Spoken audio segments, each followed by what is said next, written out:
سڵاوتان نەبێت لە شارپرێسەوە هەواڵی ڕۆژتان پێشکەشەکەم سەرەتاش بە گرنگترین ناونیشانەکان دەست پێ دەکەم. یەکێتی و پارتی وەڵامێکی توندی یەک دەدەنەوە. چەند پۆستێکی پەرلەمانی کوردستان گۆڕانکاری تێدا دەکرێت و 3 پەرلەمانتاریش دەست لە کار دەکێشنەوە. پارتی بۆ گۆڕانکاریە حکوومیەکانی پێویستی بە یەکێتیە و یەکێتیش پێداگرە لە بایکۆتکردن.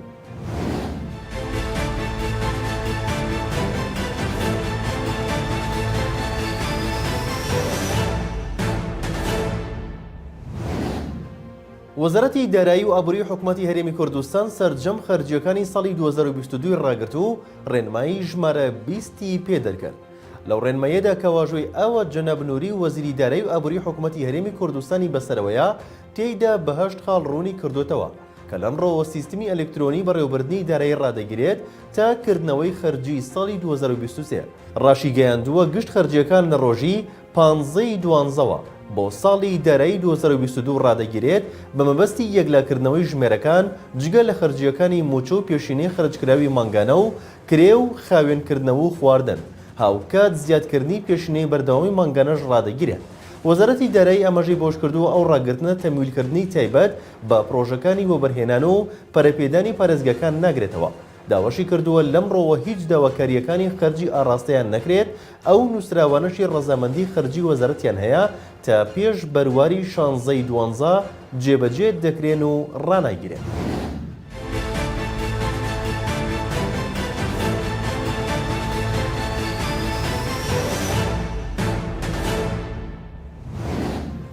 وتەبێژی یەکێتی نیشتیمانی کوردستان ڕای دەگەنێت بەشداری هیچ چالاکی و کۆڕ و کۆبوونەوەیکی حکوومەت ناکەین تاوەکو نیگەرانیەکانیان نەڕەوێنرێتەوە.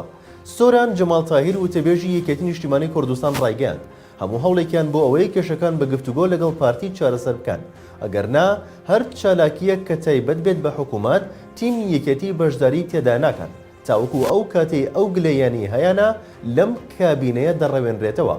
لەلایەکی دیکەشەوە مەحمود محەممەد وتەبێژی پارتی ڕایگەاند پارتی و یەکێتی نیگەرانیان لە یەکتر هەیە و دەبێت گفتوگۆی لەسەر بکەن. دەژڵێت لە وڵاتێک دەین کۆمەڵێک شتی گرنگ لە ئارادایە کە پەیوەندی تەنها بە حیزبێک یان کەسێکەوە نییە.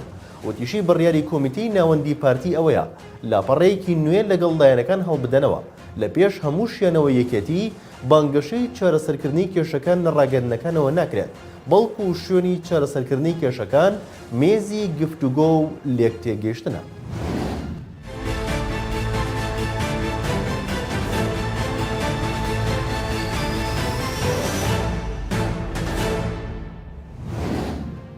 پارتی دیموکراتی کوردستان بڕیاریداوە کۆمەڵێک گۆڕانکاری لە فراکسیۆنەکەی لە پەرلەمان بکات و بڕیارەکە دراوە و تەنها ماوە بچێتە بواری جێبەجێکردنەوە.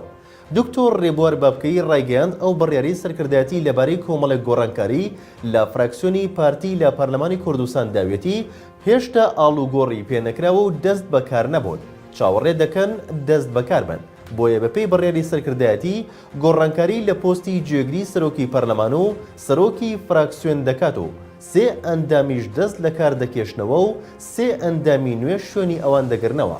بەپێی بڕیاری سەرکردایەتی پارتی دیموکراتی کوردستان ڕێبوار بابکەی دەبێتە سەرۆکی فراکسیۆن و زانە مەلاخالی دەچێتە شوێنی هێمن هەورەمی جێگری سەرۆکی پەرلەمان، 3 ئەندامیش دەست لە کار دەکێشنەوە و 3 ئەندامی نوێ شوێنی ئەوان دەگرنەوە.